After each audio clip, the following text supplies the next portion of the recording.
আসসালামু আলাইকুম। আপনারা সবাই কেমন আছেন? আজকে আমি আপনাদেরকে জানাবো যে খরগোশের খাদ্য তালিকা মানে খরগোশ কী খেতে পছন্দ করে এবং একজোড়া খরগোশ পালতে হলে কী পরিমাণের খাবার প্রয়োজন হতে পারে। তো দেখতে পাচ্ছেন এখানে কিছু কচি ঘাস আছে। ঘাস বলতে শাক পাতা আছে, ঘাস আছে। তো এটা হচ্ছে ঘাস। আর এখানে নিয়েছি কলমি শাক আর হচ্ছে দুন্দুল। তো আমার খরগোশ কচি ঘাসের মধ্যে পছন্দ করে হচ্ছে কলমি শাকটা বেশি। তো খরগোশের অভ্যাসে পরিণত করলে সব ধরনের খাবার খায়, মানে সব ধরনের ঘাসটাই পছন্দ করে। কিন্তু খরগোশের সবচেয়ে বেশি পছন্দ হচ্ছে কলমি শাক। তো কিছু খরগোশ আছে মিষ্টি কুমড়া, লাউ এবং গাজর এবং হচ্ছে দোন্দুল, পেঁপে বিভিন্ন ধরনের সবজি খেয়ে থাকে। তো আমার খরগোশগুলো ওই ধরনের সবজিগুলো পছন্দ করে না। তো খরগোশ কিন্তু বাদলা এবং হেলেঞ্চা শাকটা খায়, পুঁই শাকটাও খায়। তো আমি মূলত ওদেরকে কলমি শাকটা বেশিরভাগ দিয়ে থাকি। সিজন অনুযায়ী ওদেরকে শাকসবজিটা দিতে হয় আমাকে সবসময়। আর পাতাকপি, ফুলকপি ওগুলোও কিন্তু পছন্দ করে, ওগুলো সিজন আসলে ওগুলো দেই।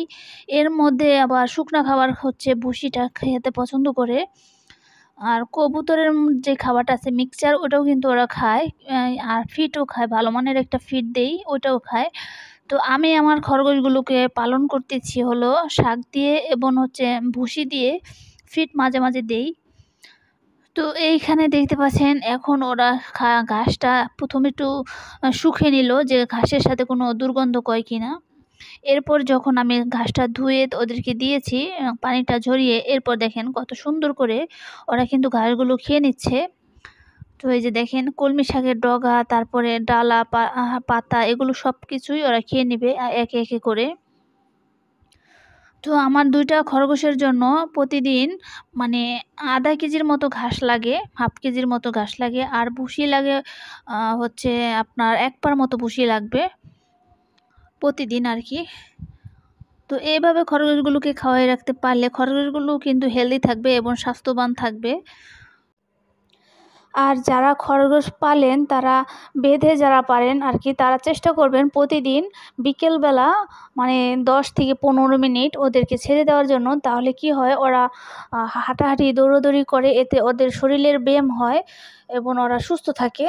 তো আমি আমার খরগোশগুলোকে ওরকমভাবে ছাড়তে পারি না, কারণ এখানে ছাড়ার ওরকম সিস্টেমই দেখি না, বারান্দায় একটুখানি ছাড়া যায়। আর খোলামেলা হলে বেশি ভালো হতো। তো আমার মতো তো সবাই ব্যালকনিতে খরগোশ পালন করেন না। যারা বড় জায়গায় পালন করেন তারা চাইলে এভাবে মানে বেড় দিয়ে তারপরে ওদেরকে ছাড়তে, তাহলে ওরা দৌড়াদৌড়ি করতে পারবে। তো খরগোশগুলো কিন্তু মাশাআল্লাহ অনেক কিউট লাগে দেখতে। তো ওরা কিন্তু কিছুদিন আগেও ওরা অনেক ছোট ছিল। তো ওদেরকে আমি হ্যান্ড ফিডিং করিয়ে এই পর্যন্ত বড় করেছি। এরপর যখন ওরা ঘাস ধরেছে, এরপর ওদেরকে ঘাসই খাওয়ানো শুরু করেছি। তো এখন আমি দেখাবো আমাদের ব্যালকনির কবুতরের বাচ্চাগুলো। দেখেন ওর মা ওদেরকে খাবার খাওয়াবে, মা না ওটা বাবা। তো সাদাটা হচ্ছে মেয়ে কবুতর, আর কালো যেটার থেকে খাবার খাচ্ছে বাচ্চাগুলো এটা হচ্ছে বাবা কবুতর। তো ওদের বাবাই ওদের বেশি খাওয়ায়, মা শুধু বাচ্চাগুলোকে জন্ম দিয়েছে, ওরকম একটা বেশি খাওয়ায় না। ওরা বাবাটা বেশি ওদেরকে যত্ন করে। তো বাবাটা কিন্তু দেখতেও মাশাআল্লাহ অনেক বড়, হেলদি। তো এবার ইচ্ছা আছে, চিন্তা ভাবনা আছে এই বাচ্চা জোড়াগুলোকে আমরা বড় করে তুলব এবং আমাদের এখান থেকে আবার নতুন করে বংশধর হবে। তো দেখেন কবুতর কিভাবে তার সন্তানদের খাবারগুলো খাওয়াচ্ছে। প্রথমে নিজে খেয়ে নিয়েছে, এরপর পানি খেয়ে এরপর বাচ্চার কাছে আসছে। আসার পরে বাচ্চাগুলো তার মায়ের মুখের ভিতরে মুখ ঢুকিয়ে দিয়েছে এবং হচ্ছে বাবা কবুতরটা মানে এটাকে কি বলে, বমি না কি বলে, এরকম করে জারি দিয়ে খাবারগুলো বের করে দেয়, ওরা আবার ওটা খেয়ে নেয়। তো এইভাবেই কবুতরের বাচ্চাকে খাবার খাওয়ায়। তো আমি কিন্তু আগে কখনো দেখি নাই কবুতর কিভাবে তার বাচ্চাকে খাবার খাওয়ায়। তো আমি যখন ঢাকায় প্রথমবারের মতো কবুতর এনে পালা শুরু করেছি, তখনই কেবল দেখতে পেরেছি যে এইভাবে কবুতর তার বাচ্চাকে খাবার খাওয়ায়। তো তখন তো আমি অনেক আশ্চর্য হয়ে গেছিলাম, অবাক হয়ে গেছিলাম। তো এখন হচ্ছে আমার এই কবুতরগুলোকে আরেকটা খাবার আছে ওইটা দিব। ওইটাকে গ্রিট নাকি জানি বলা হয়, ওই খাবারটা দিব। তো ওইটা মূলত ওইটার সাথে ঝিনুক, তারপরে শামুক, তারপরে হচ্ছে ইটা, তারপরে হচ্ছে সামুদ্রিক পানি, ওগুলা একসাথে মিক্স করে ওটা ওই গ্রিটটা বানানো হয়। তো আমি নিয়ে আসতেছি।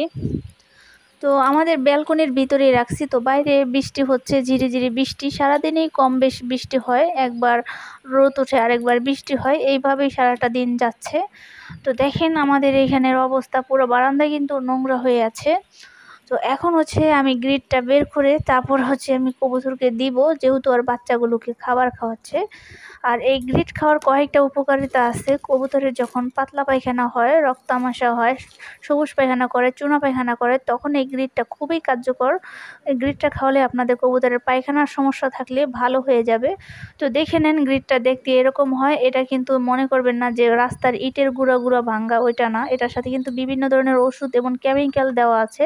এটা খেলে কবুতরের অসুস্থ হবে না, সুস্থ হবে। কবুতরের হজম শক্তিতেও ভালো কাজ করে এটা। তো এই খাবারটা এখন আমি দিয়ে দিয়েছি। দেখেন আমাদের কবুতর এই খাবারটা খাবে, মা খাচ্ছে, বাবাও খাচ্ছে, খেয়ে আবার ওদের বাচ্চাকে খাওয়াবে একই ধরনের খাবার। এবং আরেকটা খাবার খাওয়াই আমাদের কবুতরকে, দেখাচ্ছি আপনাদেরকে। তো ওই খাবারটা হচ্ছে মিক্সচার বলা হয়। তো ওইটার সাথে আমি মাঝে মাঝে ঘরে বানাইয়া একটা মিক্সচার খাবার তৈরি করি। আবার যখন বাজার থেকে কিনে আনি ওইটা বেশ একটা ভালো হয় না, কারণ ওটার মধ্যে ডাবলি, তারপর সেই পরিমাণ গম, ভালো মানের গম থাকে না। আর আমি যখন ঘরে মিক্সচারটা তৈরি করি তখন কিন্তু বেশি সুন্দর হয়, আর খাবারটাও ভালো মানের হয়। তো এখন আমি বাইরেতে যেটা কিনে আনছি আপনাদেরকে আমি সেই খাবারটাই দেখাচ্ছি। তো সব কিছুই আমি বারান্দার এই পাশে উপরে উঠিয়ে রাখি।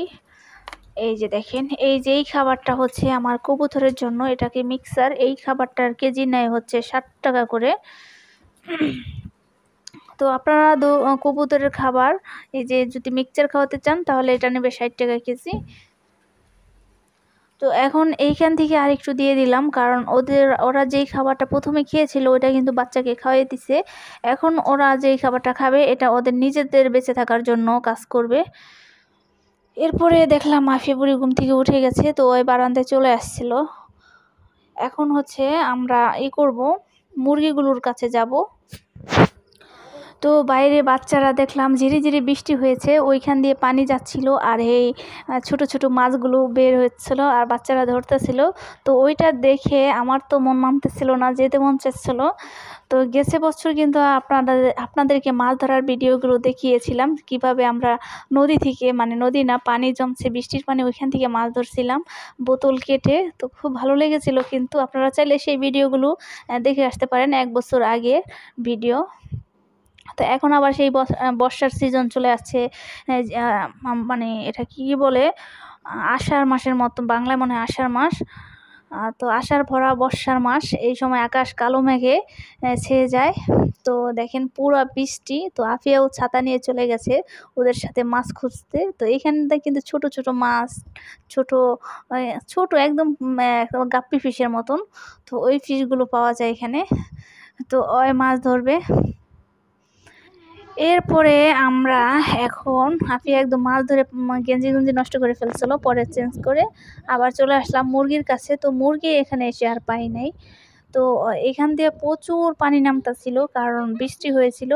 আর বৃষ্টি হওয়ার কারণে এইখান দিয়ে প্রচুর পরিমাণে পানি নামে। তো এটা দেখতে অনেকটা ঝর্ণার মতন মনে হয়।